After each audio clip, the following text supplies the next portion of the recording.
This time on Landmarks, we visit a Paris museum celebrating Indigenous arts. Shanghai's most distinctive icon gets a facelift. Hollywood gets a fresh coat of paint. And two former adversaries come together to reconstruct a dream. But first, to many people, Graceland is a must-visit shrine dedicated to one of the most popular performers of the 20th century, Elvis Presley. But amidst the hype and hysteria, it is easy to forget that Graceland was once a family home. Elvis bought the 13.8-acre estate in Memphis, Tennessee for just over $100,000 in 1957. He moved into the house that was to become the lifelong home for himself and parents Gladys and Vernon and grandmother Minnie May in 1957. Part of the move from nearby Auburn Drive was motivated by the fact that enthusiastic fans were already intruding on his and his neighbours' lives. Elvis was a smash hit with teenage fans right from the start. After purchasing the property, Presley carried out extensive modifications to suit his needs and tastes. It's now a treasure trove of kitsch, a fieldstone wall surrounding the grounds, a wrought iron music-styled gate, a swimming pool, a racquetball court, and the famous Jungle Room, which features an indoor waterfall, among other modifications. Besides being the first icon of rock, Elvis was a legend for his generosity to his friends and sometimes to people he didn't know. In death, his fans have returned the same loyalty he showed to those close to him.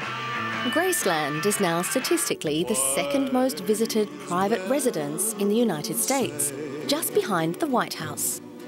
Graceland was opened to the public in 1982 and was first listed in the National Register of Historic Places in 1991. It was finally declared a National Historic Landmark in 2006.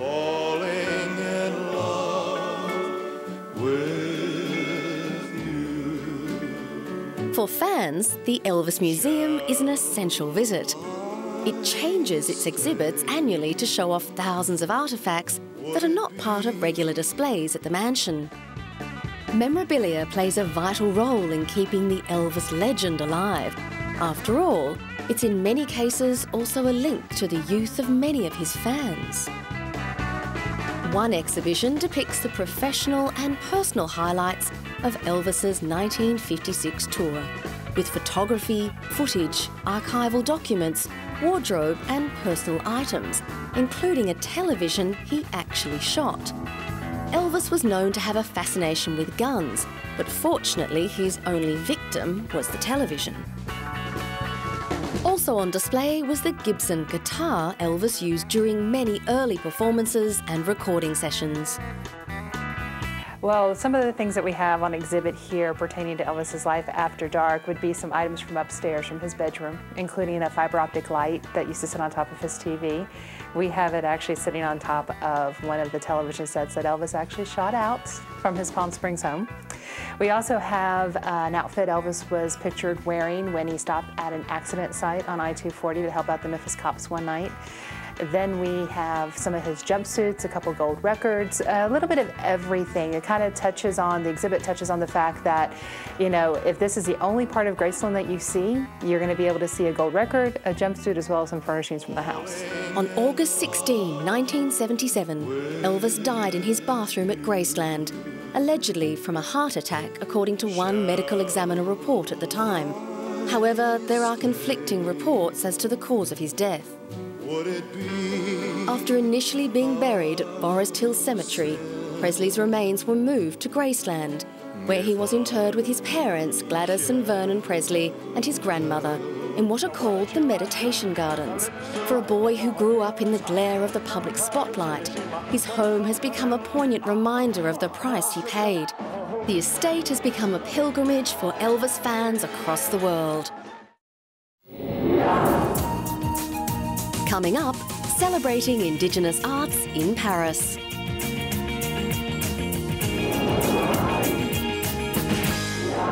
Not all landmarks are easy to support.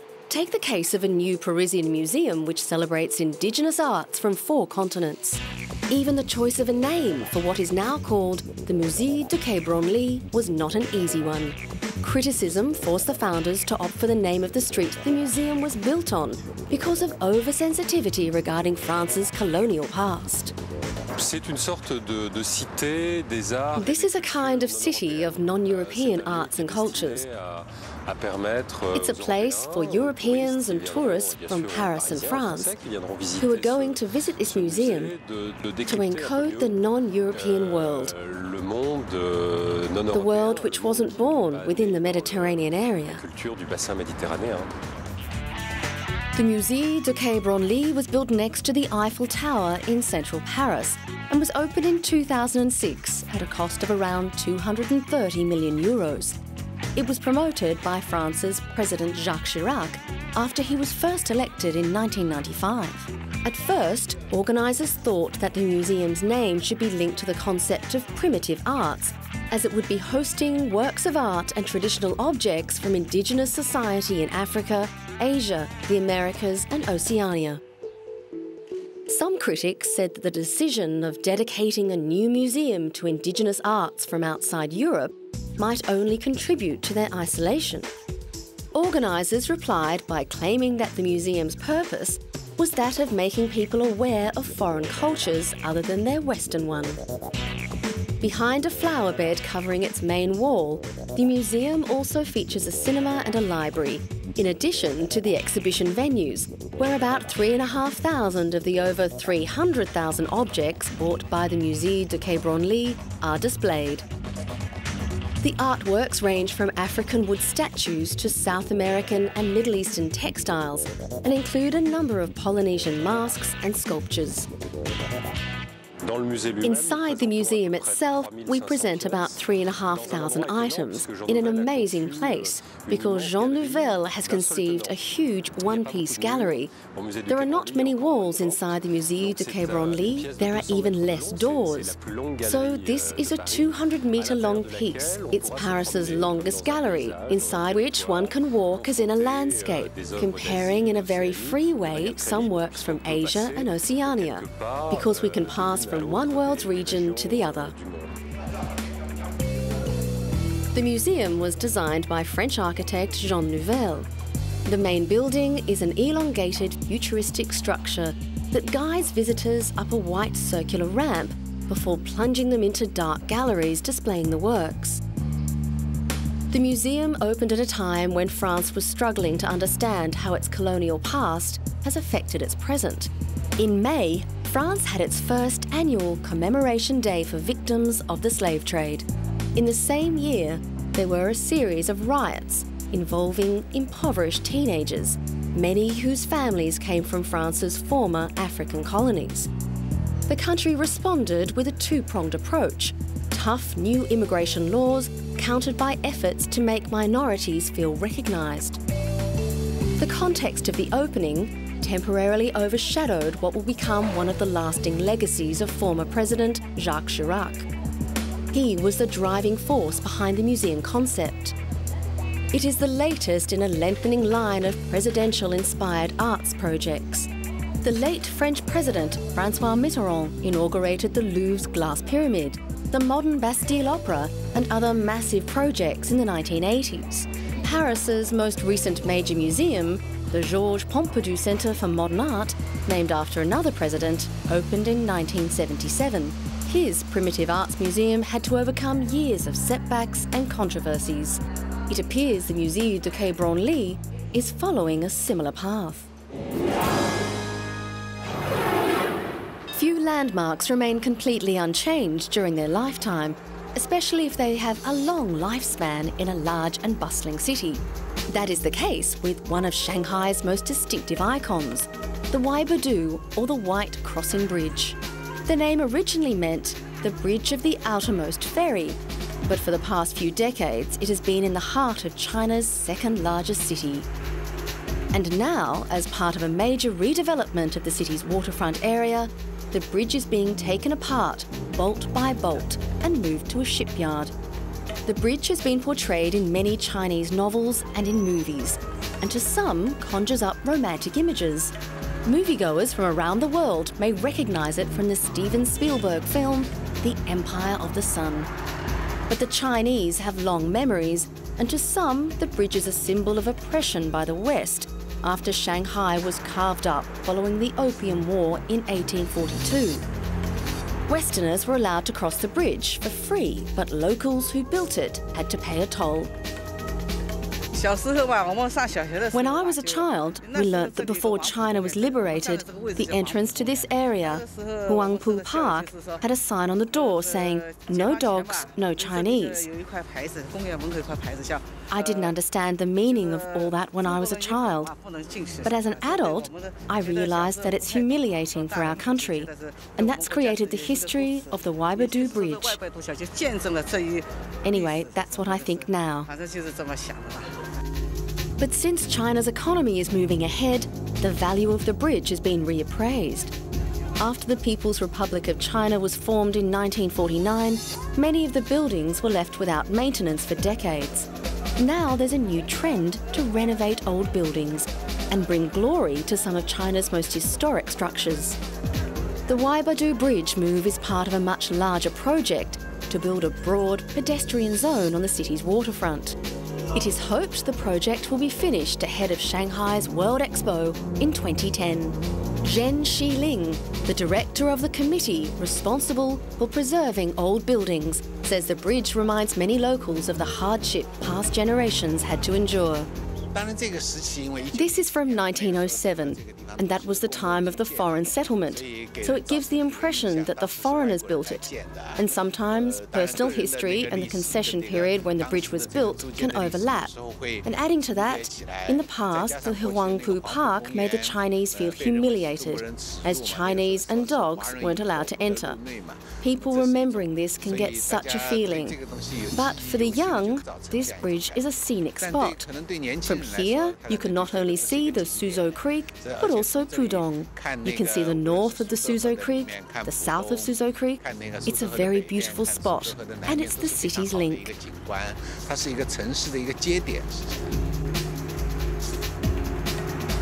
One thing is for sure, the views of the waterfront are special. Shanghai has long been considered China's most cosmopolitan city.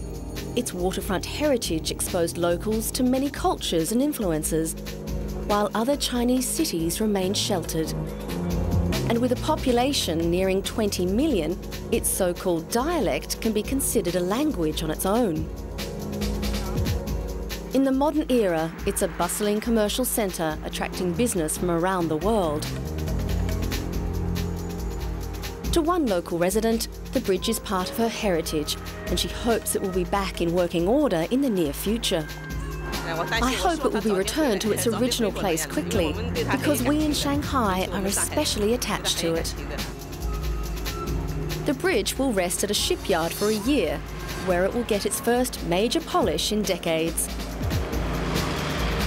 In the meantime, the ever-increasing traffic, like the river it passes over, will keep flowing.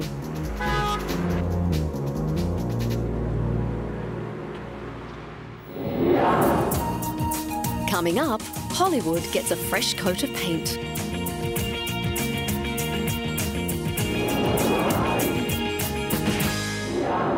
Hollywood has long considered itself the centre of the movie universe, and here's the shot to prove it. The Hollywood sign as captured from space. Back down on Earth, the Hollywood sign recently underwent a facelift. It's been sitting high above the city of Los Angeles since 1923 and is, not for the first time, receiving a scrub down and a fresh coat of white paint. The job was not as easy as it sounds. The south-facing sign is deceptively large. The letters are each 24 feet wide and 45 feet high, or 8 by 15 metres.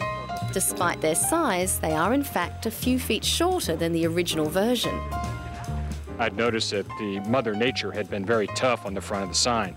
So when Baikal and Red Diamond Coating called and said, we'll offer a gift to the citizenry of Hollywood to repaint the sign, it was perfect timing and a heck of a Christmas gift for all of Los Angeles.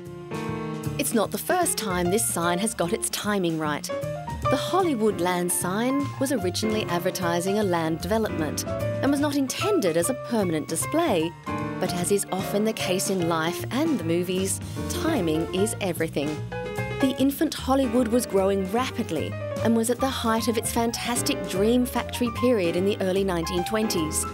Silent movie epics such as The Thief of Baghdad and The Ten Commandments swept Hollywood to the forefront of world cinema. Hollywood sign history goes back to 1923. At that time, it was 13 letters, not 9, and it said Hollywoodland. It was an advertisement for selling homes up on this hillside.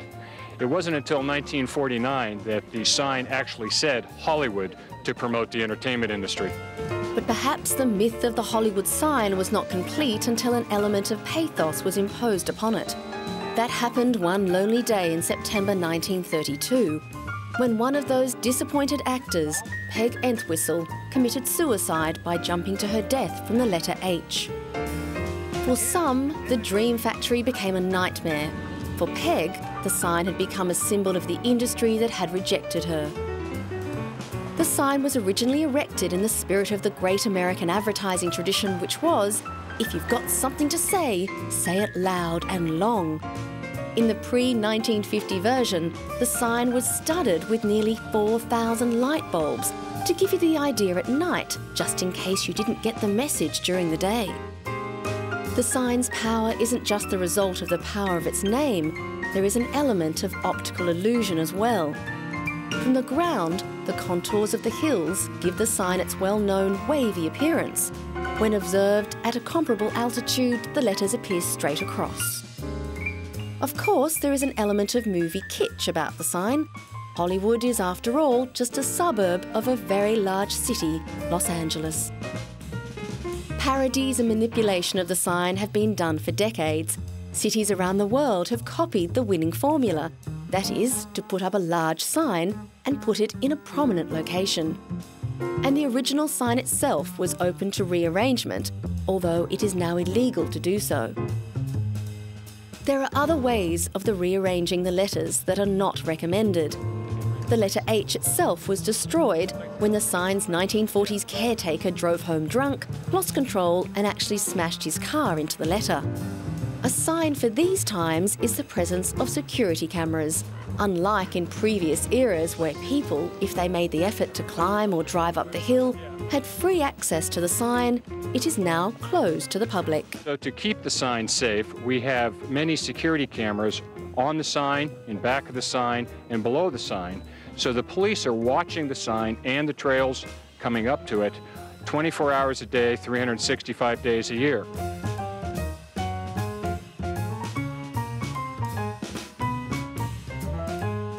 Whichever way the Hollywood sign is viewed, from up close or from outer space, it remains one of the most recognisable signs in the world.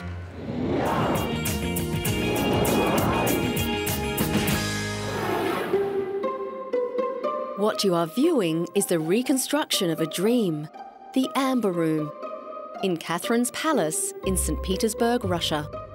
The original room may be lost forever, but through the joint efforts of two former vicious adversaries, Russia and Germany, the room has been recreated. The leaders of the two traditional European superpowers, Vladimir Putin of Russia and then Premier Gerhard Schroeder of Germany, came together as part of St. Petersburg's 300th anniversary. Such was the intensity of their conflict in World War II, the act was considered part of the continuing healing process between the two countries. Some landmarks have a history so rich, colourful and painful that its story sometimes overshadows the landmark itself. Since the early 18th century, the original Amber Room represented a joint effort of German and Russian craftsmen. Both countries maintained an interest. In the 18th century, Frederick the Great sent Queen Catherine more Baltic amber to fill out the originals in a new design. This is the only surviving pre-war colour photograph of the original Amber Room.